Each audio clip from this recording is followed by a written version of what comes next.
The management wants to withdraw from motor racing.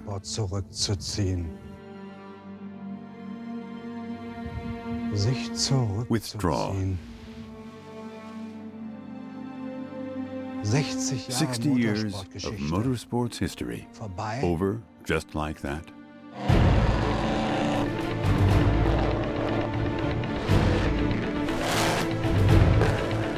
I love the history of motorsport, and Mercedes-Benz are part of that history. There's nobody larger than Mercedes-Benz. With this victory, Caracciola wins the European Championship for the third time. First place, Juan Manuel Fangio. You don't become world champion just sitting behind the wheel, pressing the pedal down. No, you have to have grown up with cars. Even today, we have to say that they were simply good.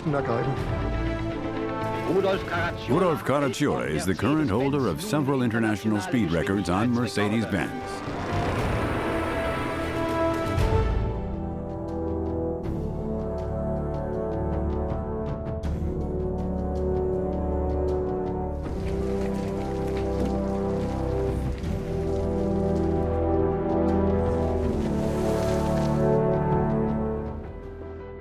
You've taken up a job which you know is dangerous. You've got to realize that in advance. Either I'm a race car driver and live with it, or I can't take it anymore, and I have to stop immediately. So we had just fallen for racing, and death didn't frighten us.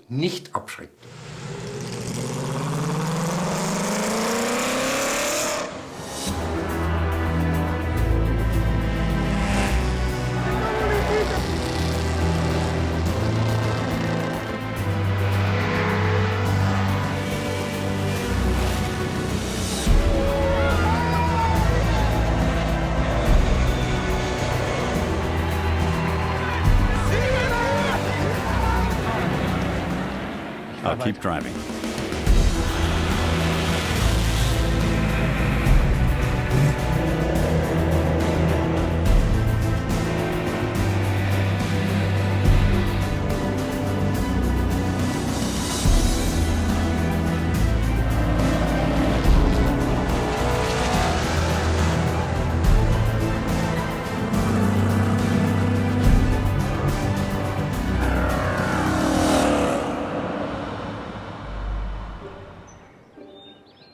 Nizza, 1899. 13 years after the invention of the automobile, a girl's name becomes the foundation of a legend. Mercedes! Mercedes Adrienne Ramona Manuela Jelinek, from whom came the name of the world-famous car brand.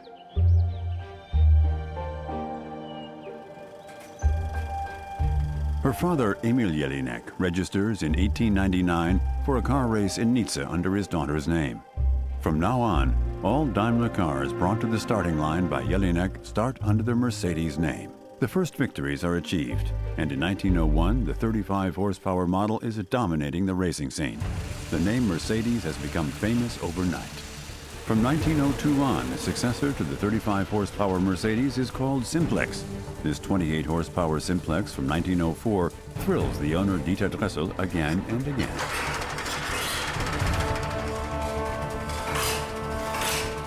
It's not just that the Mercedes Simplex models represent the very first Mercedes. They also stand for the first example of a modern car as it is understood today. It has a low-lying chassis in order to get a low center of gravity. The engine is built in low as well, for the same purpose, and is also water-cooled. Rear-wheel drive, there's a manual transmission with 4 forward gears and a reverse gear. All these features can be found in a modern car as well. That's why this car is such a milestone. The Mercedes Simplex, a successful race car as well, starting in 1903 at the Gordon Bennett Cup in Ireland. Every important European car nation competed in this race. Germany takes the 60-horsepower Simplex after having lost the originally chosen 90-horsepower car in a fire at the Cannstatt factory. Belgian driver Camille Janazzi sensationally wins the 1903 Gordon Bennett Cup in a Mercedes Simplex.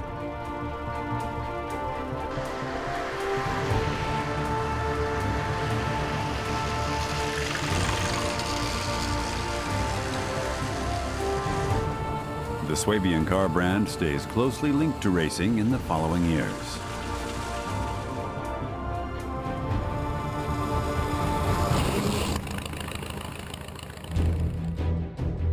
The men from Stuttgart celebrate their hitherto biggest success in 1914 in Lyon, winning the French Grand Prix, phenomenally taking the first 3 places.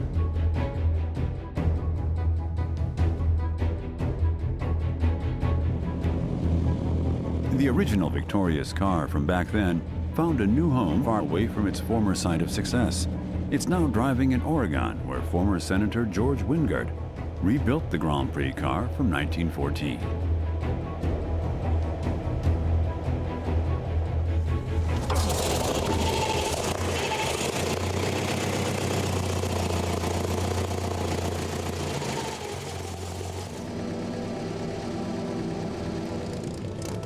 July 4th, 1914. Company driver Christian Lautenschlager is triumphant in this very Mercedes. Second and third place also go to Mercedes. This triple victory is for the time being the pinnacle in Mercedes motorsports history. This comes as no surprise to the American collector, as the Grand Prix car's technology seems to have been just too superior at the time. The Mercedes picked out little points of edges they needed to pick out to win, because they were bound and determined to win this race. And George Wingard is not just marveling about the technology. The driver's performance, too, should not be underestimated. You really don't understand these cars until you know the history, and then you understand what it's like to sit in a car like this for 7 hours. It's very humble experience. The First World War and inflation in the 1920s forced Mercedes to pause, at least for the time being. 1926. Again, Mercedes at the starting line of a Grand Prix. To a young German, the long-sought opportunity. Are you ready? Yeah, all good. At Berlin's Avus track, a rising star, the greatest driver of the 1920s and 30s, is debuting on this beautiful summer day. His name, Rudolf Caracciola. After some difficulties at the start, this young gun impresses everybody with his talent, especially driving in the rain. Inexplicably, the rain did not impede Rudolf Caracciola much, and he wins the Grand Prix. Born in Remagen in 1901, the son of a hotelier, is fascinated by cars from a young age on. As a kid, he already has but one dream. I believe that everyone can achieve what they want. I also believe that everyone who feels a strong enough urge for a certain occupation will at some point work in that profession. I wanted to be a race car driver ever since my 14th birthday. His dedication combined with intelligence and physical strength is legendary. The success story of Caracciola and Mercedes-Benz continues in the following years, with him reaching the Olymp of motorsports in the S, SS, and SSK models. The SS race car from 1928 is the second of the legendary supercharged models. 7.1-liter, 180 horsepower. The numbers speak for themselves. This car had but one goal: winning. The SS model's harmonious relationship between technology and driver makes this a superlative vehicle in 1928. Collector Franz Mark is especially fascinated by the engineering from back then. The car is a marvel in its entirety. What they've built in the late 20s was so well thought that you simply can't improve anything. It is as it is, and it remains as it is.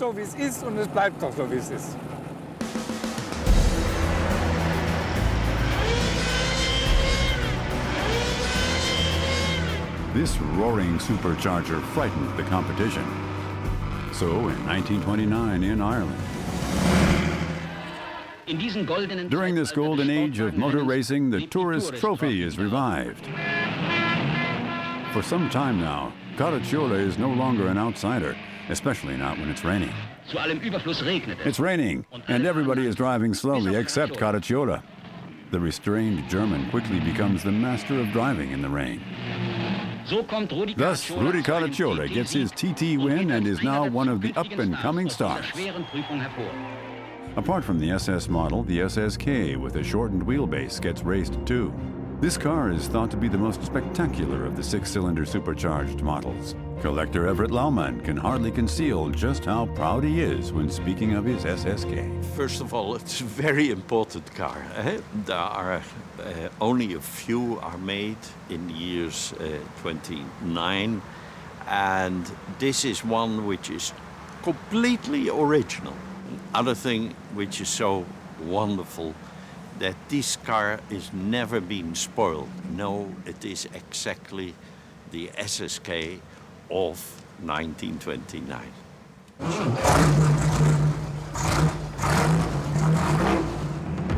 Usually this one-off is kept in its own museum in The Hague. Yet the Dutchman drives his SSK himself at demanding rallies like the Mille Miglia. The engine has such a wonderful power. It was the top of the top.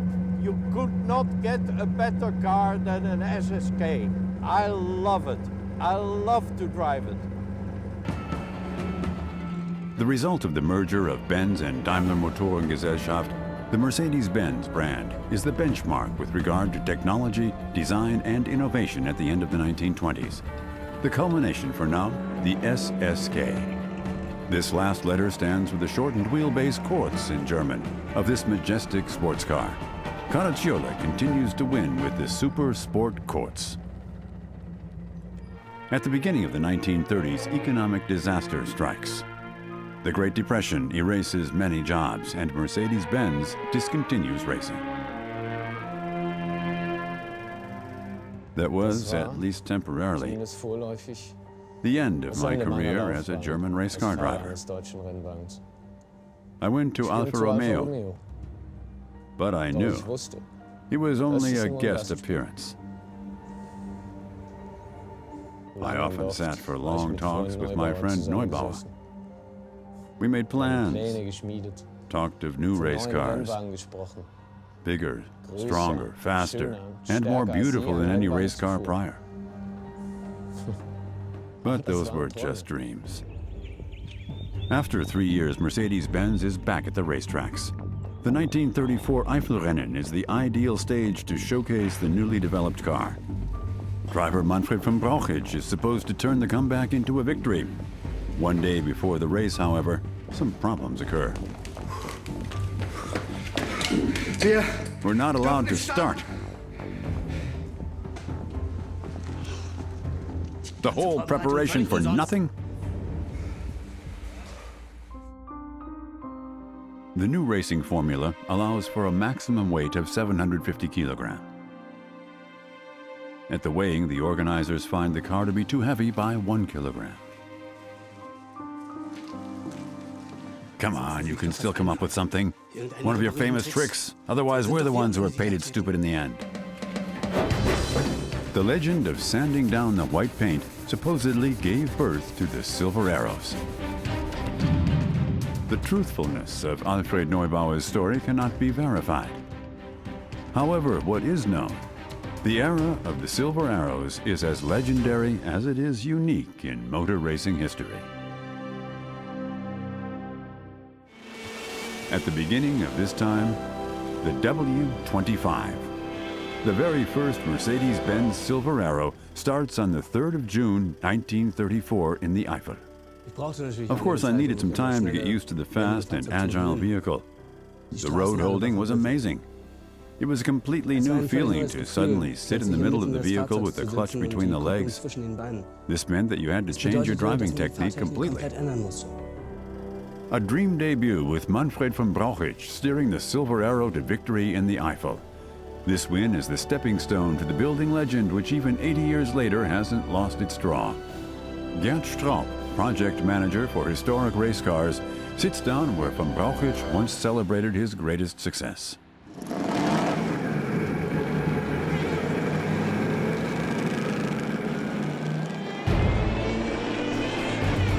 Today, the 354 horsepower engine is demanding everything from the driver on Mercedes-Benz test track in Untertürkheim.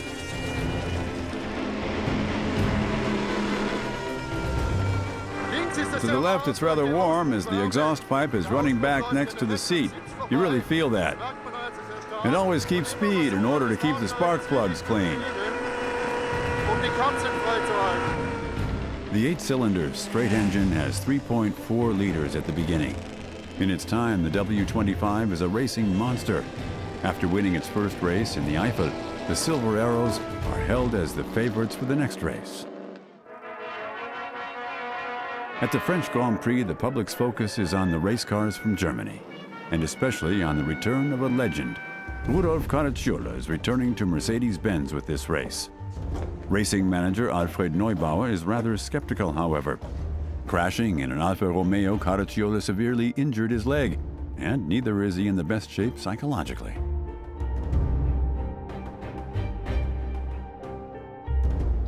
After the second blow, the death of his wife, he broke down. Wanted to get rid of everything, stop everything. Was deeply depressed. I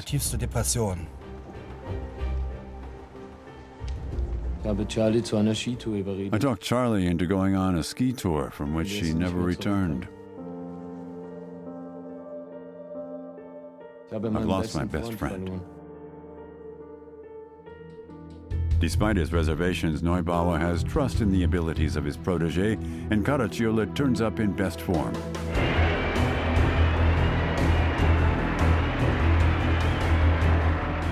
Caracciola's Mercedes is now leading. Chiron is second. Suddenly, things change. The Silver Arrows aren't running as smoothly as they should. Not all seems to be well regarding the new cars. Von Brauchitsch falls behind because of problems with the supercharger. And the other cars break down too, a bitter disappointment for the Swabians. The German attack is averted. Rest. Gather all strength. I have a job to do. Next season, he's his old self again, topping it off with the win of the European Championship, which is held for the first time. It's a nearly indescribable feeling. Incomparable. You're back. That shadow is gone. You're racing again. Mercedes is 2 laps ahead of everybody else. Winner is the great German driver Rudi Caracciola. While Stuttgart is jubilant, the national competition from Zwickau goes on the attack. Auto Union wants to break the supremacy of the company from Swabia with the help of a newly developed car. High hopes are set on the exceptionally talented Bernd Rosemeyer, too. It's the beginning of a rivalry between 2 drivers, which will be closely followed by the racing community for the next 2 years. At the 1936 Eifelrennen, Rosemeyer shows for the first time that the balance of power is starting to shift. Caracciola retires from the race, and it becomes clear that Mercedes will be defeated. After the old hand breaks down, the new kid is suddenly ahead.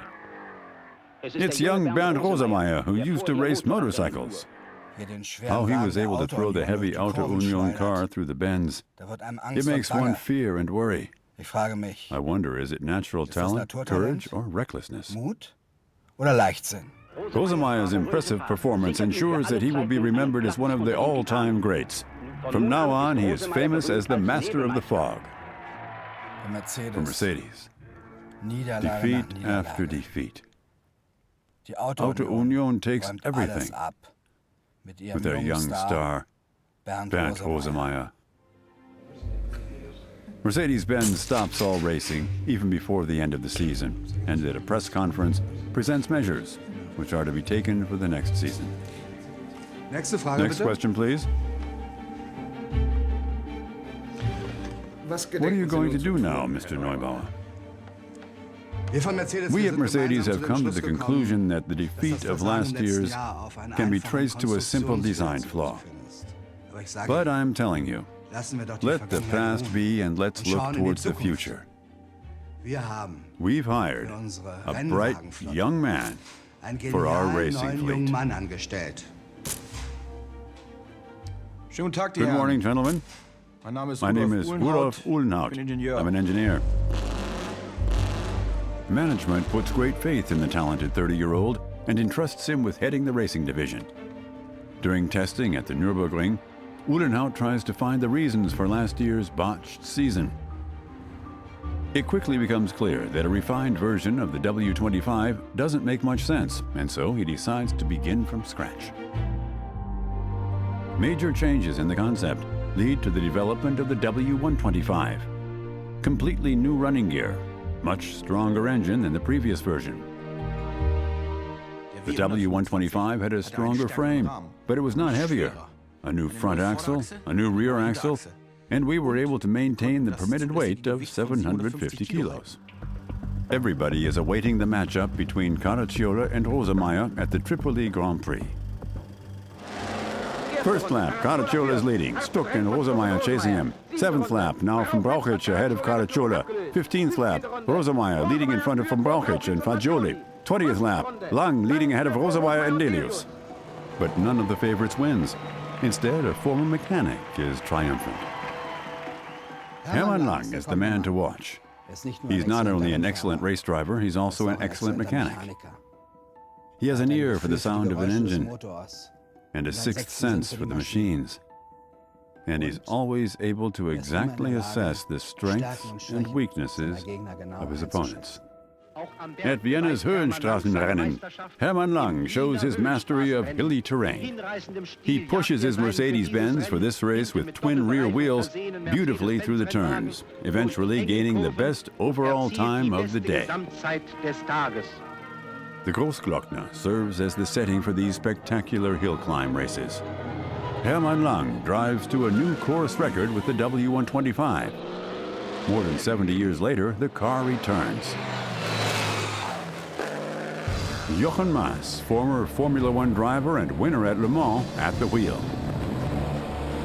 Racing history right in front of him. At the very least, I've got them on my mind, the drivers from back then, who were really driving fantastic races. And these hill climb races, now those were real races, and they gave everything absolutely amazing.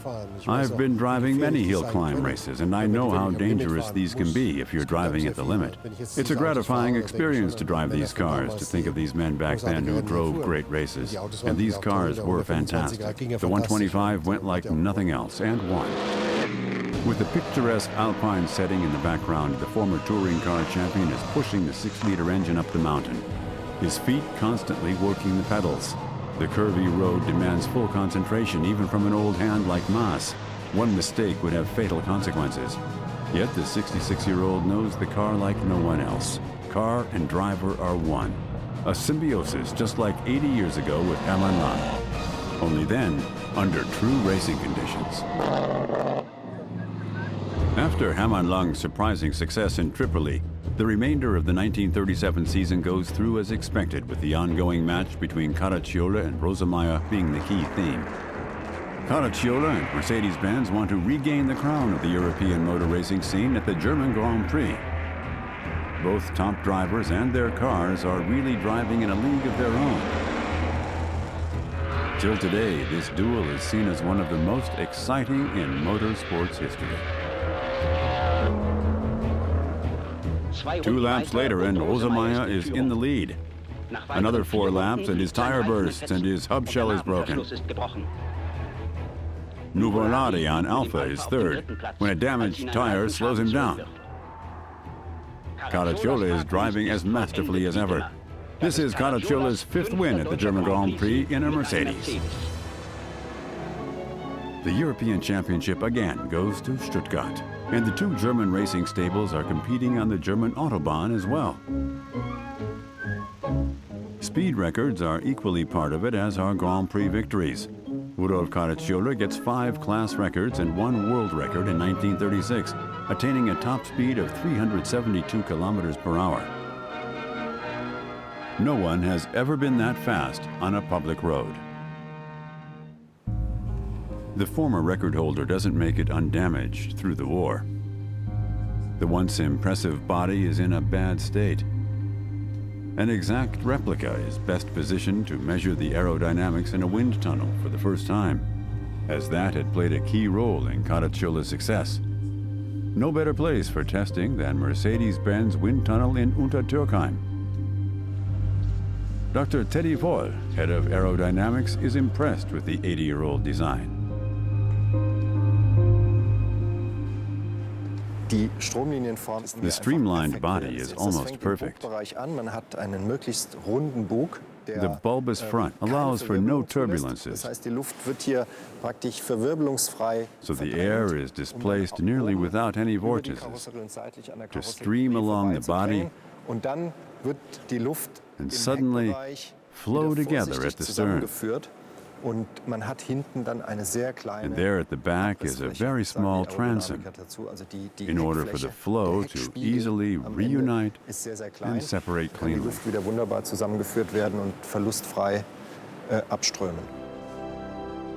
The turbine starts rotating, and so does measuring the drag coefficient. Air flows over the body with speeds of up to 130 kilometers per hour. Without taking into account the missing radiator, the test results are there after a couple of minutes, astonishing even the expert. Sensationally low value, 0.168. This is extremely good. A value below 0.2 is a great engineering feat. So that being 80 years ago, congratulations. Ever more knowledge regarding aerodynamics lead to a superlative car in 1938. The W125 Rekordwagen. The timeless design is just a side effect. With the 12-cylinder engine and the streamlined body, the car should reach hitherto unknown dimensions. There's only one driver for this task. Rudolf Caracciola, acting European champion and the man for records. Last year, Rosemeyer broke his top speed from 1936, and he wants to regain the top on the Autobahn from Frankfurt to Darmstadt. Rudi, es geht los. We're starting. An average speed of 400 kilometers per hour has to be beaten, a speed where one mistake can be fatal. Start! Kilometer 1. Already with the first part and a speed of well over 430 kilometers per hour, Caracciola and his vehicle make a mark. If they can keep that on the return leg, that would be hard to beat, which his competitor Bernd Rosemeyer knows all too well. Kilometer 10. Done.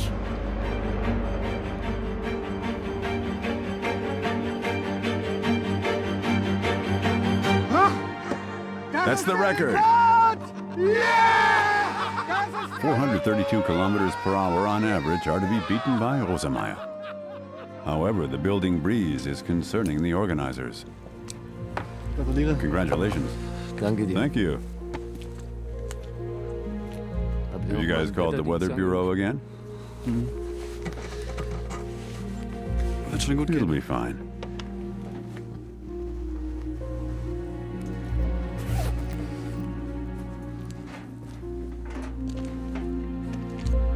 Good luck, Bernd.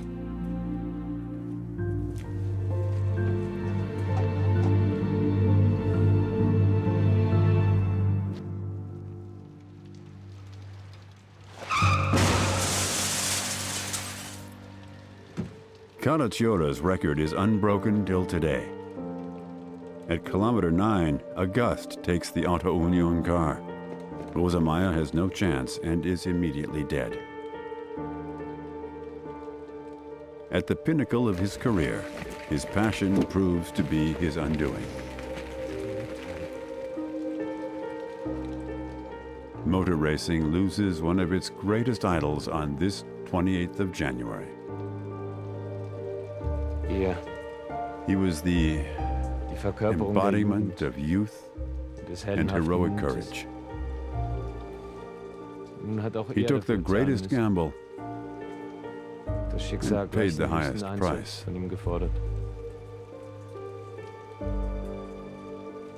We will always remember you, Rosemeyer.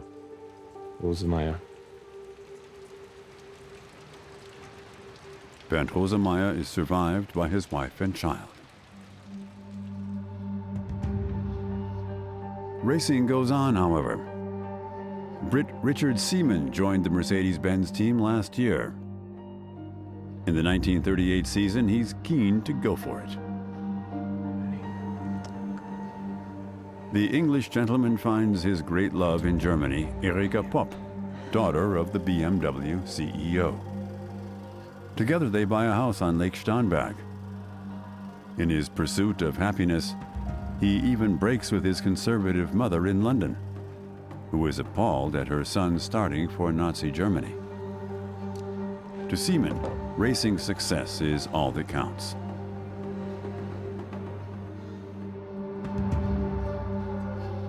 Due to the changing of the formula for the 1938 season, Uhlenhaut and his team of engineers develop a new Silver Arrow.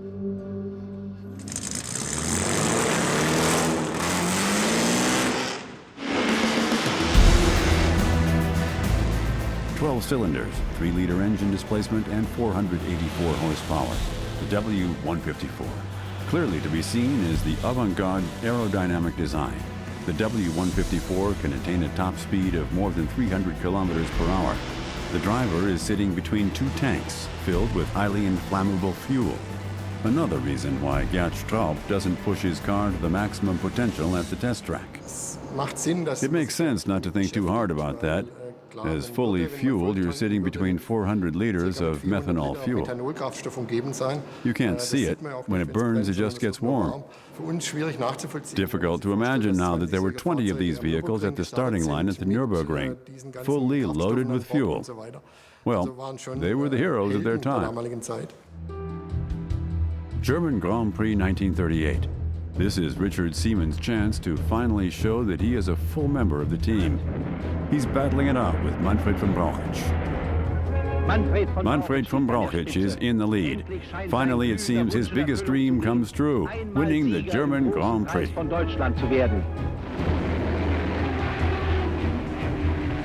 15th lap, Brauchitsch and Seaman in the pit lane. A routine job for the mechanics, but one of them makes a mistake. Then, unbelievable, Brauchitsch's car catches fire. Team manager Neubauer pulls Brauchitsch out of the car.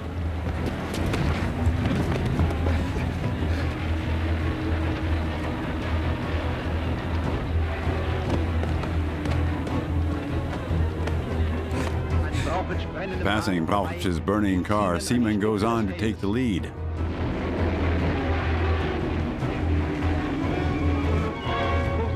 After a moment, the crew manages to extinguish the fire. I keep driving. To the thundering applause of the crowds, Brauchitsch continues the race. Bad luck strikes again as Manfred von Brauchitsch's car slides into a ditch and he has to abandon the race. Seaman drives impeccably, winning, leading by 3 minutes. For the first time in 15 years, an Englishman has won an important Grand Prix race.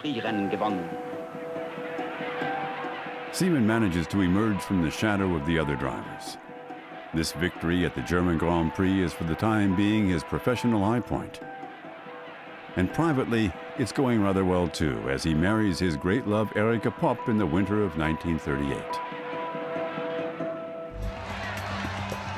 1 year later, the famous Circuit de Spa-Francorchamps in eastern Belgium is virtually flooded.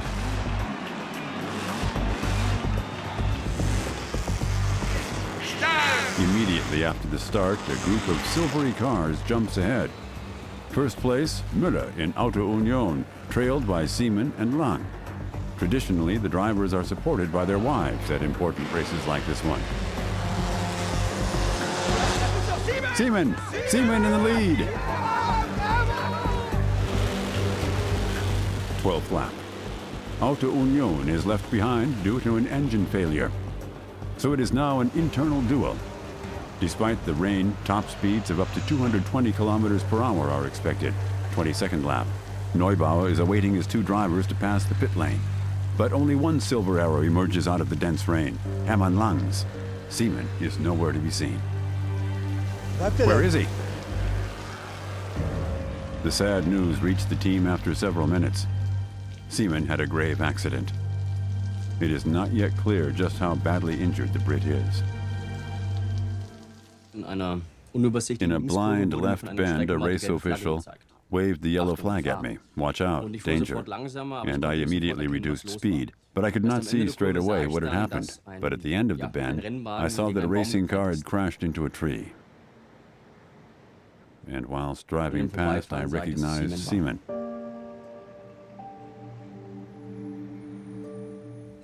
I will never forget this horrifying picture. The car was practically wrapped around the tree due to the massive impact. The tank had burst. Wedged in his seat was Seaman, amidst a blaze.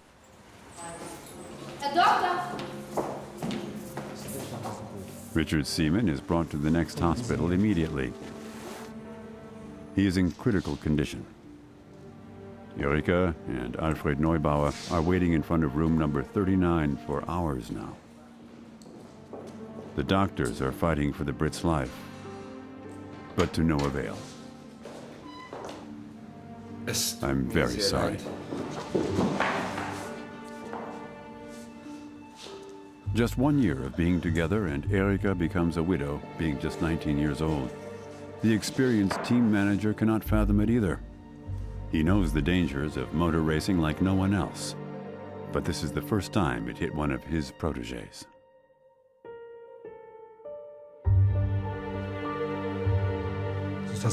It's always the same old. I know it from thousands of races. I've experienced it over and over again on all race courses around the world. A driver takes the same bend 99 times, and at the 100th time, it all goes wrong. He wants to achieve a better race time. Accelerates a little bit more, loses control, and crashes fatally. Richard Seaman, the only casualty in the era of the pre-war Silver Arrows. Hermann Lang and his Mercedes-Benz Silver Arrow wins the race in Spa, becoming a celebrated but tragic hero.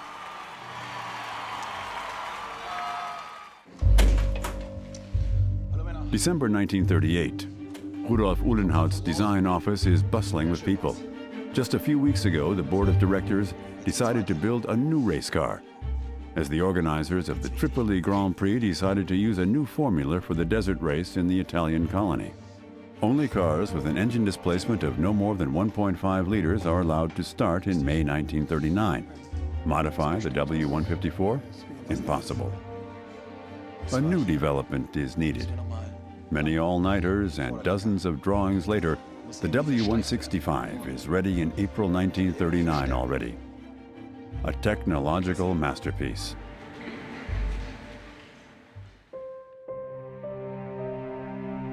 Two cars are starting in Tripoli.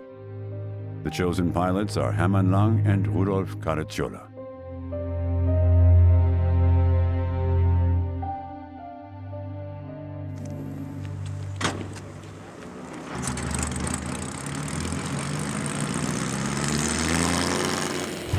At the wheel of the smallest Silver Arrow ever built is Jochen Mass. 254 horsepower and an impressive 8,000 revolutions per minute can propel the W165 up to 270 kilometers per hour. These bare numbers speak for the impressive performance by the developers. But not only the engineers have Jochen Mass look back misty-eyed. The former Formula One driver values especially the performance of the man sitting behind the wheel.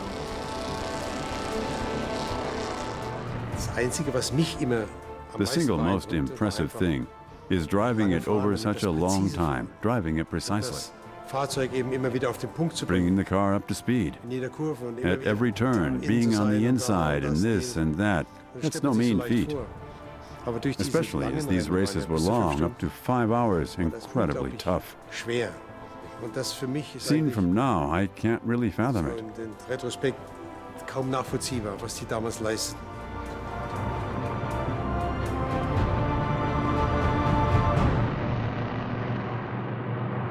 Race day at the oasis of Melaha. 10,000s of spectators are coming. An unbelievable test lies ahead. 524 kilometers in 40 laps through Africa's heat and sand. Tensions are running high in the team as Caracciola and Hermann Lang had a heated argument the evening before. The experienced driver senses that the team management feels ever more confident about the capabilities of his internal rival. People don't know how much politicking is going on in the pit behind my back. Surely this was leaked by Brauchitsch and Caracciola scheming against Lang. What did they say again? They wouldn't allow a young gun, 10 years or younger, and thus risking more, to hustle them aside, taking the best parts. Let's go. Rising star Hermann Lang is the flip side of the slow decline of the triple European champion. Not only was Lang allowed to slick in his tires during training, he also gets the car with the higher final drive ratio. Caracciola knows that the race strategy is clearly geared towards a win of the former mechanic.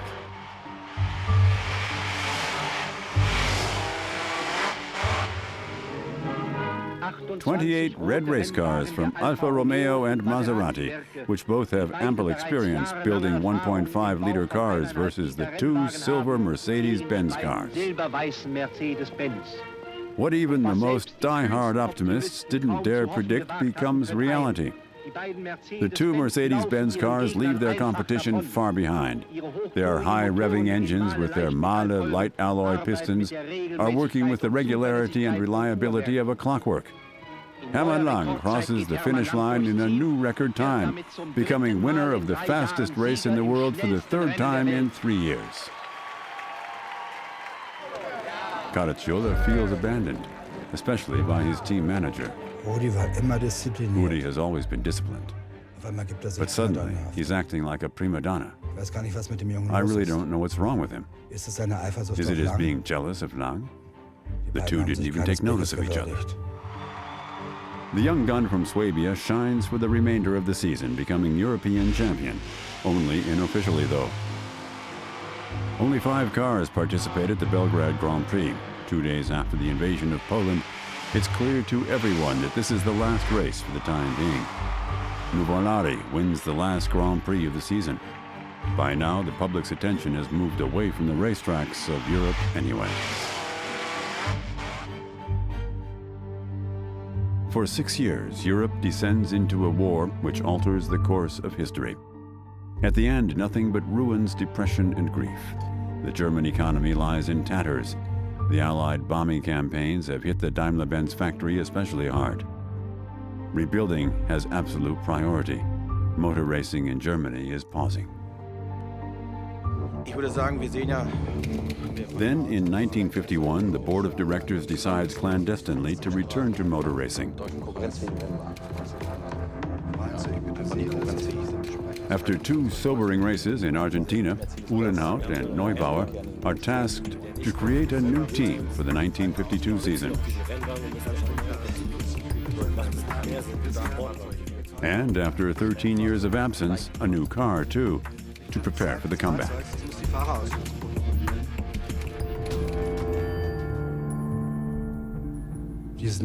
I'll never forget that day.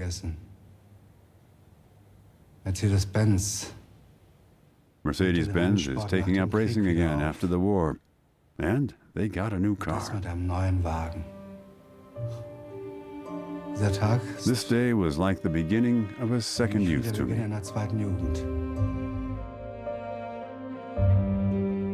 Built as a race car, it later becomes the icon of a whole company, the 300 SL. The legendary gull-wing doors make it a symbol of a new beginning.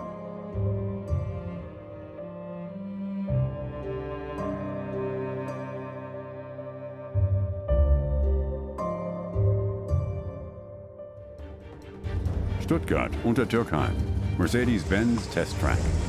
A roar and the six-cylinder engine is running. Rudolf Uhrenhout used an extremely lightweight tubular space frame made from very thin steel tubes. Entering the car the usual way wasn't possible. Thus, the gull-wing doors were born. The W194, as it is internally called, isn't just about pure performance. The car is built for long-distance racing, and thus durability and reliability are the decisive factors.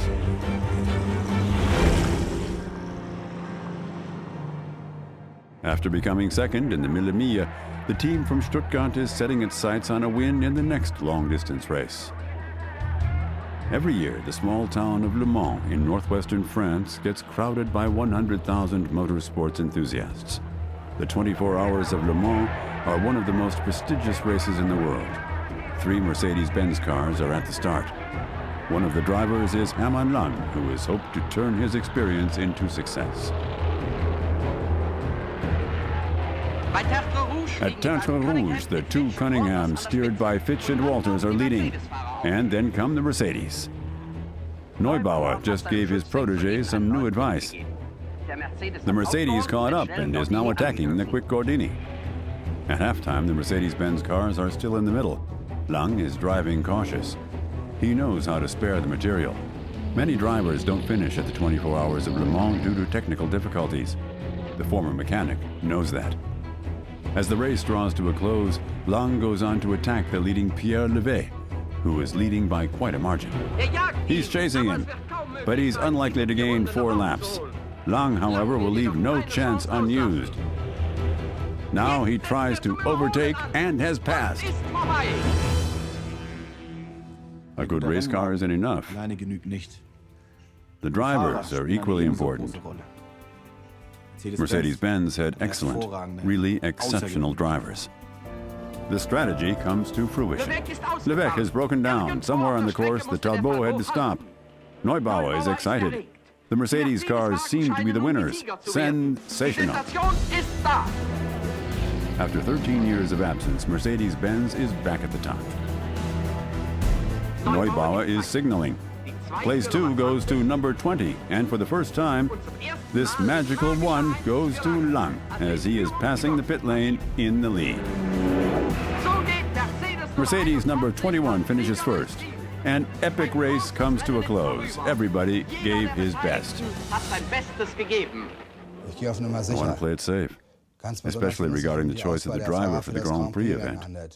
Who have we got here? Lang? He's a good driver, but in his 40s. So I got no one to really push the Silver Arrows. Yet I need a driver, and I already know who it's going to be. Here, written in my notebook, marked with red crosses. His name is Juan Manuel Fangio.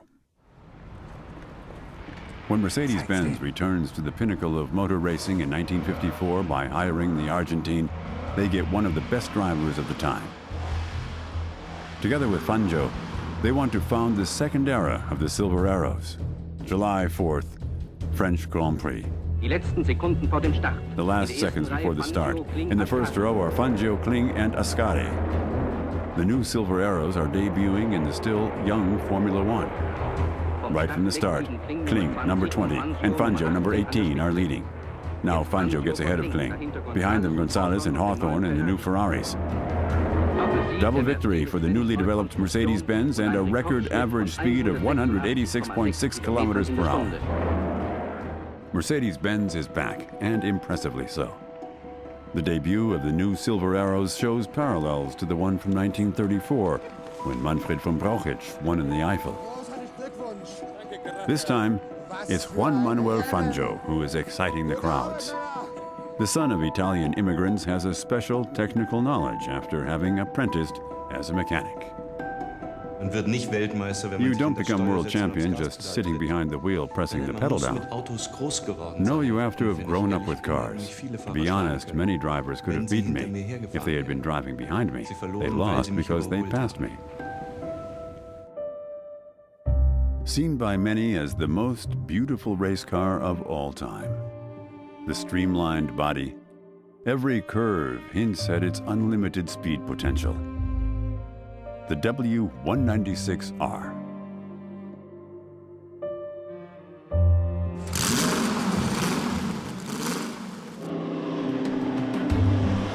To Gatschtraub, the way back to the top is no coincidence. I think the people back then were simply good at what they were doing, using every possible way to build a race car, which was almost unbeatable in every respect. Be that the engine, the body, or whatever, it was a great team. Even today, we've got to say they were simply good. It's not just the work of the engineering team which impresses the motorsports expert. One man is equally responsible for the dominance of the new generation of Silver Arrows. Racing drivers are, of course, keen on driving as fast as possible. And there were, of course, differences. And what you hear from the stories, there was one who was really towering over everybody else. And that was Fangio. He was the fastest and yet had the lowest fuel consumption, had the lowest wear on the brakes, and all that came together. So he was the yardstick. And Fangio, too, knew whom to thank for his successes. Yeah, they were usually the fastest cars, naturally, as they were exceptionally strong. To win in them was easy. The only problem I can remember was 1954 in Silverstone, in the streamlined car. The body prevents the driver from steering the optimal line, especially in England, a disadvantage. What has already been feared before the race has now become a reality. The streamlined car isn't well suited to the track in Silverstone. Gonzalez wins ahead of Marimon and Fangio. The battle between Mercedes and Ferrari is 1-1. Due to this problem, the team had already developed a more traditional body for the W196R before the season started. But only mid-season the technicians give their go-ahead to actually use the car.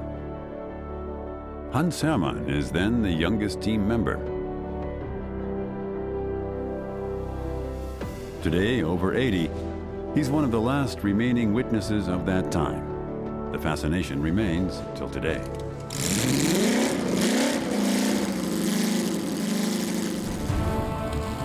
Depending on the course, Mercedes-Benz had several options, which of course is another advantage over the competition. The Monoposto was more agile. It was so simple to handle, lighter reaction, which of course was important on tracks like the Nürburgring with lots of turns. As team member, Hans Hermann got to witness why Fangio is one of the best drivers of all time. Fangio was a very sensitive person. He had this feeling to get everything out of him and the car to succeed.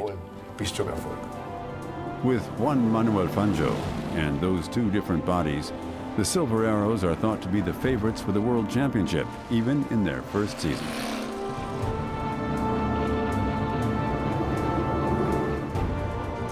The new version with uncovered wheels is first used at the European Grand Prix at the Nürburgring. Everybody is looking at Fangio, who wins the race and is thus coming closer to his World Championship title.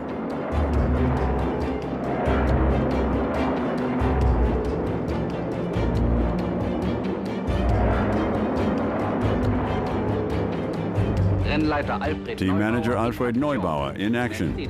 Mercedes is leading. Fangio wins the European Grand Prix. After Fangio winning the title in 1954, they head to the home country of the champion for the beginning of the 1955 season.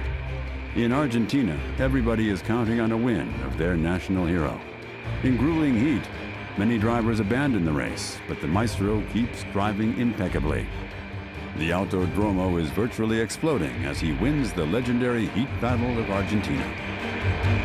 Llegó Fangio, los primeros 9 puntos del Campeonato Mundial 1955 quedan así en manos del más grande volante de todas las épocas. El público lo aclama como la figura ya casi legendaria del automovilismo mundial. My toughest race was that of 1955 in Argentina because of the unbearable heat. You know, the car's engines were at the front in those days, so all the heat blew towards the back when you drove. There were drivers who had to give up, collapsed. And I believe Mieres, another Argentinian, and I were the only ones who got through it without swapping. I felt just as bad as the others. Never, ever will I forget this race. As the excitement over the victory fades somewhat, the champion realizes just how much of a toll this victory took. His right leg is severely burned due to the enormous heat. That's another reason why this race is thought of as one of his greatest. Buenas tardes. Buenas tardes, señor. Gracias. The wound doesn't hold back the Argentine's ambition, as Mercedes-Benz wants to win 2 titles this season.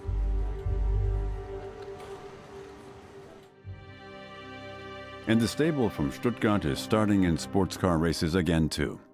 Fitted with a 3-liter engine, the 300 SLR is supposed to perform in endurance races, such as the Mille Miglia and Le Mans. The sound of the 8-cylinder engine, incomparable.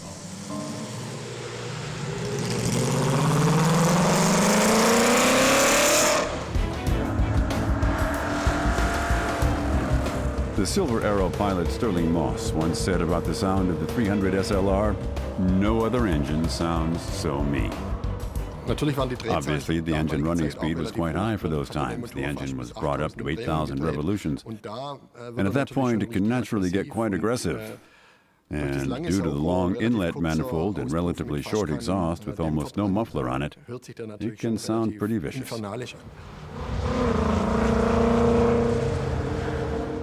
The engine of the 300 SLR is set up in such a way that it doesn't need special fuel, as opposed to a Formula One car. The car uses normal high-octane fuel. With a power of 310 horsepower, the Silver Arrow attains a maximum speed of 300 kilometers per hour. From my point of view, the car drives very well. It's a car which can be driven slowly and at top speed, as the achievements during those days show. But the car was the ultimate, also considering the tuning of the car.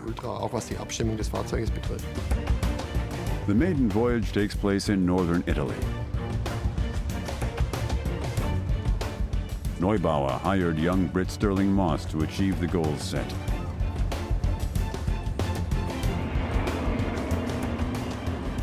He starts with his co-driver Dennis Jenkinson at 7:22 from Brescia. After a few hours, even the last person realizes that he is witnessing one of the greatest performances in motor racing history.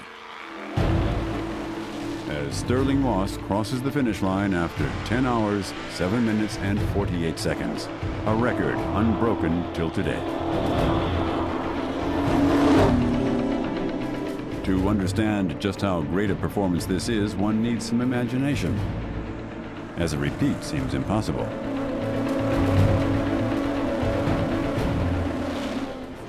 Unbelievable to me, this performance, what Moss has shown here.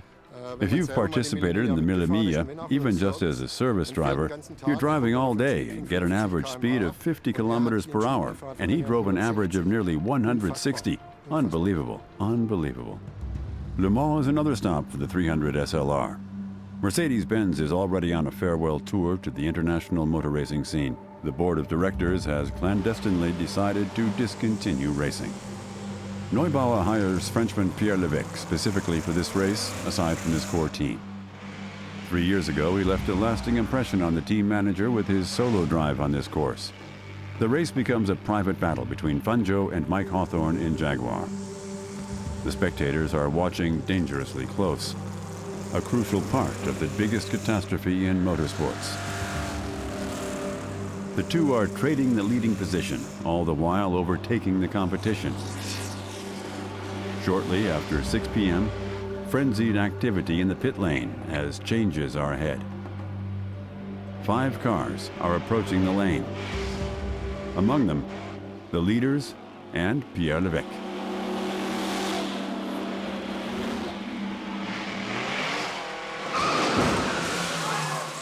Suddenly, a loud bang, followed by a gigantic explosion.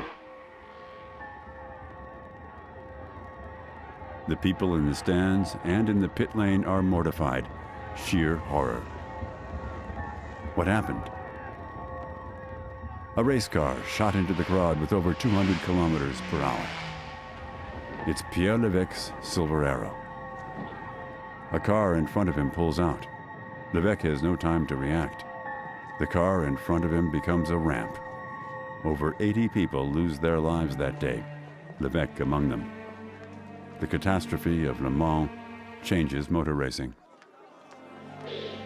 The biggest tragedy of motor racing. Even the toughest drivers couldn't deal with the shock. Fangio was practically hiding in the pits. I had to pull myself together. Couldn't show my feelings. Mercedes-Benz pulls all cars from the race out of respect for the victims. Mike Hawthorne wins, but that's just an aside. October 16th, 1955, the last race of the season. The legendary Targa Florio through Sicily. It's the decisive race of the year for the Sports Car Championship, which is marginally led by Ferrari. The team from Stuttgart needs a perfect race. Sterling Moss wins again. Fangio becomes second. Another double victory for the Silver Arrows. And after winning the World Championship in the Formula One, it's the second title this season.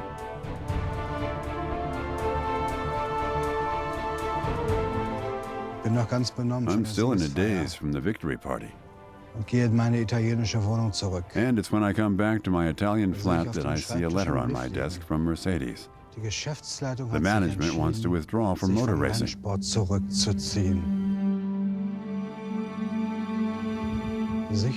Withdraw. 60 years of motorsports history. Over just like that? This retreat from racing is also the death of a car, which could never show that it belongs among the legendary Silver Arrows. The 300 SLR was supposed to chase titles in the 1956 season as a coupe, a car which became a legend despite never having raced. Michael Bock, director of Mercedes-Benz Classic, can only come up with superlatives for this so-called Uhlenhaut coupe. It's supersonic, gigantic, super sport. To most people at that time, when this machine was passing at 290 kilometers per hour, that must have been an experience from another world. The car is named after racing car expert Rudolf Uhlenhaut, who used this special SLR as his company car. To Michael Bock, the Uhlenhaut Coupe stands also symbolically for the whole dominance of the Silver Arrows. This car is the pinnacle of the racing department of the 30s and 50s. Over 2 decades of dominating motor racing in Europe, due to their attitude, their engineering genius, and also their pragmatism. That was the playing field of Rudolf Uhlenhaut and also of Alfred Neubauer.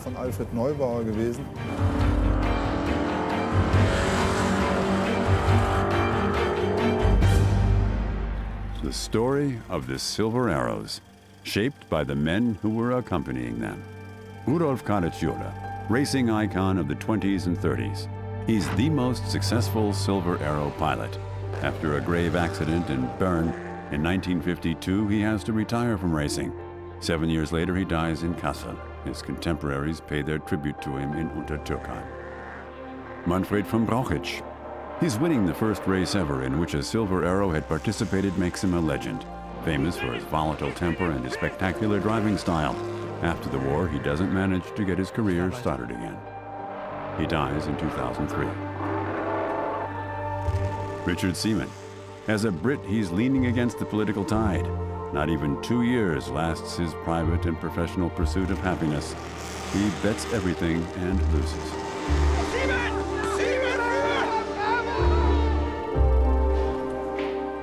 Juan Manuel Fangio. After 5 World Championship titles, he retires from racing. He stays close to Mercedes-Benz. When I stopped racing, they made me the president of Mercedes-Benz in Argentina. Me, a boy from a small town. To this day, he's seen as one of the best drivers of all time. He dies in 1995 in his home country. Hermann Lang drove his last race for Mercedes-Benz in 1954. He once ended Caraccio's dominance. His relationship to his former competitor remained tense even after the war. Hermann Lang dies in 1987 in Bad Cannstatt. Rudolf Uhlenhaut, the silent genius of the racing department, an excellent technician at the wheel, nearly as fast as the fastest Silver Arrow pilots. He dies in 1989. Alfred Neubauer, the legendary team manager. No one shaped this era of motor racing more than the team manager. He lived through all the ups and downs of the Silver Arrow era. After the discontinuation of racing activities, he acts as a historian of racing history until he dies in 1980. Accelerate! They were the heroes behind the wheels of legendary cars, which had an importance far beyond motor racing. The Silver Arrows, the historic pinnacle of a unique success story.